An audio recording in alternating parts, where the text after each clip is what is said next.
मुख्यमंत्री ममता बनर्जी अपनी चुप्पी तोड़ती हैं, लेकिन चुप्पी किस अंदाज में वो तोड़ती हैं? वो ये कहती हैं कि अगर बंगाल जलेगा तो फिर पूरा देश जलेगा। वो ये कहती हैं कि पश्चिम बंगाल में प्रदर्शन से देखिए किस तरह से बौखला गई है ममता बनर्जी कि वो धमकी देने लगती हैं कि दिल्ली जलेगी। ममता बनर्जी की केंद्र सरकार को सीधे तौर पर यह धमकी। ममता बनर्जी क्या कहती हैं कि असम जलेगा, वो कह रहे हैं कि नॉर्थ ईस्ट जलेगा, वो कहती हैं कि उत्तर प्रदेश भी जलेगा, वो भी शांत नहीं रहेगा, बिहार जलेगा, झारखंड जलेगा, दिल्ली जलेगी। ये केंद्र सरकार को धमकी देती हुई नजर आती हैं ममता बनर्जी। बंगाल में हिंसा का जिम्मेदार बीजेपी को बताया है ममता बनर्जी ने। पीएम मोदी पश्चिम बंगाल में आग लगवा रहे हैं, ये मुख्यमंत्री ममता बनर्जी ये कहती हैं कि बंगाल जला लो दिल्ली भी जलेगा।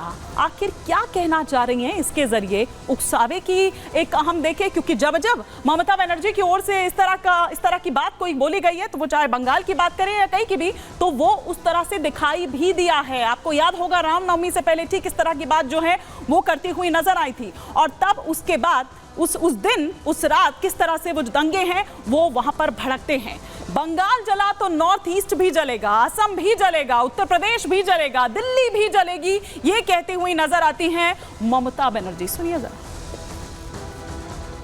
मोदी बाबू আপনার পার্টিকে দিয়ে আগুন লাগাচ্ছেন, মনে রাখবেন বাংলায় যদি আগুন লাগান আসামও থেমে থাকবে না, নর্থ ইস্টও থেমে থাকবে না, উত্তর প্রদেশও থেমে থাকবে না, বিহারও থেমে থাকবে না, ঝাড়খণ্ড থেমে থাকবে না, উড়িষ্যাও থেমে থাকবে না, আর দিল্লিও থেমে থাকবে না। আপনার চেয়ারটা আমরা টলমল করে দেব। और इसी पर हम और विस्तार से जानकारी लेते हैं। हमारे 3 सहयोगी जो कि इस वक्त ग्राउंड जीरो पर ही मौजूद हैं। जतिन हमारे साथ जुड़े हुए हैं, अनामिका सिंह काली हमारे साथ जुड़ी हुई हैं, सुमित चौधरी हमारे साथ जुड़े हुए हैं। लेकिन सबसे पहले जतिन, मैं आपका रुख यहां पर करूंगी कि ममता बनर्जी अपनी चुप्पी तोड़ती हैं इस मामले में। वो बोलती हैं, लेकिन बोलती क्या है? वो धमकाती हैं। वो ये कहती हैं कि अगर बंगाल जला तो पूरा देश जलेगा।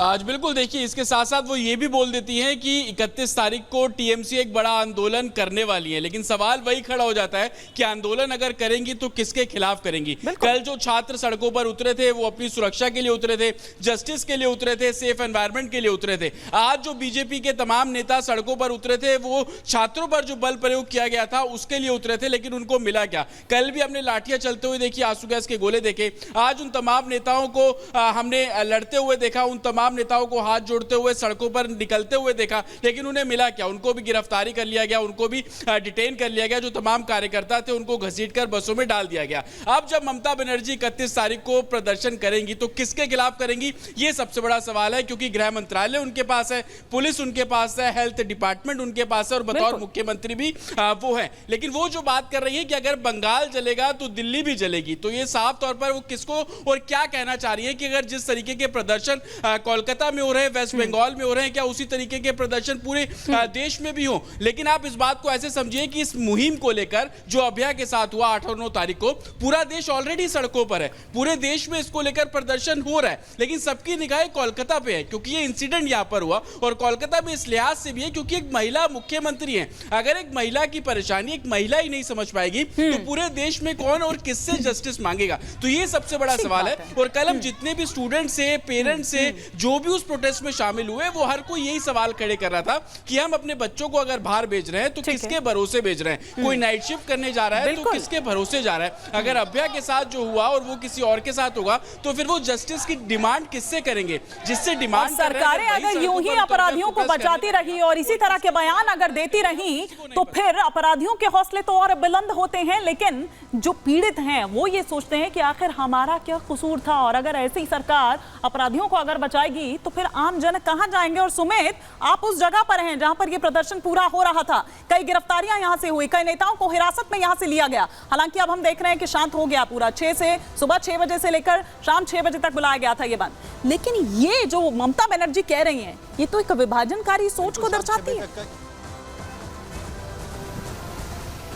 बिल्कुल। और हिमानी, क्योंकि शाम को अब लगभग 6 यहाँ पर बज चुके हैं और उसके बाद लेकिन इसका जो असर है वो साफ तौर पर देखने को मिला है। सबसे पहले मैं आपको बता दूं, जो कि बंद का जिस तरीके से आह्वान बीजेपी की तरफ से किया गया था और बीजेपी के जो स्टेट प्रेसिडेंट है सुकांता मजुमदार, उन्होंने कहा कि जनता का हमें पूरी तरह से सहयोग यहाँ पर मिला है। और बड़ी बात जिस तरीके से आपने कही कि ममता बनर्जी आखिर अब ये कह रही हैं कि 10 दिनों के अंदर वो विधानसभा का सत्र लेकर आएंगी और एक बिल जो है वो पारित करवाएंगी और राज्यपाल को भेजा जाएगा कि 10 दिनों के अंदर फांसी हो। इसे लेकर खुद बीजेपी ने पलटवार करते हुए कहा है कि कानून की प्रक्रिया के तहत ही फांसी किसी को भी दी जाती है, क्योंकि अब ममता बनर्जी ये करने की कोशिश कर रही हैं कि किस तरीके से अपना दामन जो है वो बचाया जाए। वो कह रही है कि बंगाल आखिर जिस तरीके से जल रहा है, लेकिन बंगाल को जलने की जो बात कही जा रही है, क्या आक्रोश अपना जाहिर करना, सड़कों पर उतरकर न्याय मांगना, लगातार ये कहना कि महिलाओं की, बच्चों की जो सुरक्षा है उसे सुनिश्चित ममता सरकार करे, क्या ये बंगाल को जलाना है? दरअसल अब अपने आप को डिफेंड करने के लिए इस वक्त ममता सरकार के पास जो भी पहलू बचता है वो ये कि कैसे इस गेंद को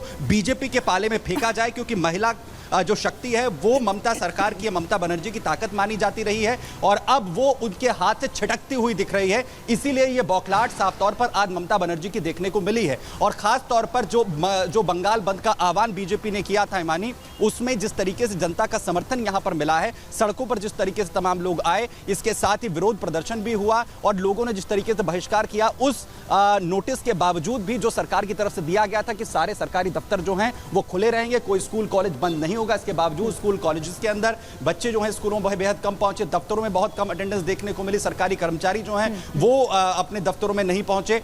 इस स्थिति के बावजूद भी जो बस के जो कंडक्टर्स हैं, ड्राइवर्स हैं, वो इस हालत में आ गए कि उन्हें यह कहा गया कि आप हेलमेट लगाकर अपनी बसें यहां पर चलाइए। तो ये स्थिति अब कहीं ना कहीं ममता सरकार को अपनी जो जड़ें हैं वो हिलती हुई दिख रही है और इसलिए इसके लिए भी कहा जा रहा है कि वो बौखलाहट जो है सुमित वो नजर आ रही है। बिल्कुल, आप बने रहिए मेरे साथ। अनामिका, मैं आपका भी रुख करूंगी, लेकिन उससे पहले एक जानकारी अपने दर्शकों को दे दें कि बीजेपी पूरी तरह से आक्रामक नजर आ रही है और इतना छोड़िए, 7 दिनों की जो इजाजत है वो बाकायदा उसने ले रखी है। बीजेपी का कल से 7 दिवसीय धरना, अब आप ये कहिए कि आप आज से ही एक तरह से वो शुरू हो गया है, जिस तरह से उन्होंने बंगाल बंद का आह्वान किया था। कोलकाता हाईकोर्ट ने धरने की इजाजत भी दे दी है। बीजेपी ने हाईकोर्ट का आभार जताया है। सुकांत मजूमदार बोले कि यहां कोई लोकतंत्र नहीं, पुलिस फायरिंग नहीं रोक सकती है, लेकिन बीजेपी के प्रदर्शन को रोकेगी।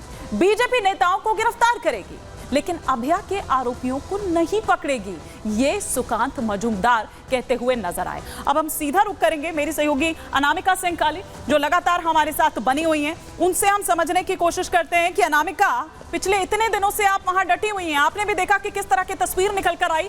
कल हमने देखा वो नबन्ना मार्च, आज हमने देखा ये बीजेपी का 12 घंटे का बंद का जो आह्वान किया है। अब कल से जो ये 7 दिवसीय ये जो धरने की बात और जो इजाजत मिल भी गई है, अब कल क्या तस्वीर होगी? जो तस्वीर होगी वो बहुत कुछ बयां करेगी, क्योंकि जिस तरीके से अगर बात करें कल के प्रोटेस्ट की, तो वो जो कल प्रोटेस्ट था वो बीजेपी का प्रोटेस्ट नहीं था, वो जो स्टूडेंट्स थे उनका प्रोटेस्ट था। आज जो आह्वान था वो बीजेपी की ओर से आह्वान किया गया था कल की लाठीचार्ज के विरोध में। ऐसे में अब कल से जो प्रोटेस्ट होने वाला है, क्या उसका हमें जो अलग रूप है वो देखने को मिलेगा, या धरना स्थल बना दिया जाएगा, वहीं पे प्रोटेस्ट किया जाएगा, या जिस तरीके से पुलिस का जो रवैया रहा है परसों, कल या इसके पहले भी, क्या पुलिस का रवैया वही रहेगा? कल भी जब प्रोटेस्ट किया जाएगा बीजेपी की ओर से, तो प्रोटेस्ट करने के दौरान के नेताओं को अरेस्ट कर लिया जाएगा, घसीटा जाएगा, मारा जाएगा, हिरासत में लिया जाएगा? ये सवाल बने हुए हैं, क्योंकि जिस तरीके से हाईकोर्ट की ओर से परमिशन तो मिल गई है, हाईकोर्ट की परमिशन के बाद ममता सरकार की पुलिस का रवैया क्या होता है, ये अपने आप में देखने वाली बात होगी। क्योंकि आज भी अगर बात करें हम कोलकाता की, तो कोलकाता के अलग अलग हिस्सों के अलावा मुर्शिदाबाद, उत्तर 24 परगना से लेकर के नंदीग्राम से लेकर के कई इलाके ऐसे थे जहां पे हमें प्रोटेस्ट देखने को मिला और पुलिस का बर्बर रवैया वही देखने को मिला जो हमें बीते दिनों भी देखने को मिला है। ऐसे में पुलिस के रवैये पे सवाल खड़े हो रहे हैं, आज भी खड़े हो रहे हैं, कल भी खड़े हुए थे और बेशक कल से भी खड़े होंगे। तो अब 7 दिनों की जो स्ट्रेटेजी बीजेपी की है, वो यहाँ पे देखने वाली बात ये होगी कि बीजेपी इस मुद्दे को लेकर कैसे आगे बढ़ती है। क्योंकि बीजेपी के अलावा जो ट्रेनी डॉक्टर्स है वो भी प्रोटेस्ट कर रहे हैं, उनका प्रोटेस्ट आज भी चल रहा था। तो जो डॉक्टर्स है क्या वो बीजेपी के प्रोटेस्ट में शामिल हो जाएंगे? जो अलग अलग संगठन है जो ऑलरेडी यहाँ पे प्रोटेस्ट कर रहे हैं, क्या वो बीजेपी के साथ क्लम कर जाएंगे? ये बहुत सारी बातें हैं जो देखने वाली बात होंगी। लेकिन हाँ, इतना जरूर है कि जिस तरीके से ममता बनर्जी ने आज जो बयान बयान दिया है, धमकी भरा बयान दिया है, चेतावनी भरा बयान दिया है, कई राज्यों का उसमें जिक्र किया गया है, तो ये चिंता का विषय है। हाँ। और कम से कम सुझाव तो यही होगा कि जो बाकी राज्यों के आईबी है वो एक्टिवेट हो जाए और हाँ। वो चेतावनी को, धमकी को बहुत तो गंभीरता से बिल्कुल ले कल और अब समझे कि ये क्या देखना हालात हो सकते हैं आने वाले बिल्कुल, और दिनों में। क्या रवैया रहता है पुलिस का, ममता की पुलिस का, वही जैसा कि अब तक हमने देखा है। बहुत शुक्रिया अनामिका आपका भी, जतिन आपका भी और सुमित आपका भी इस तमाम जानकारी के लिए।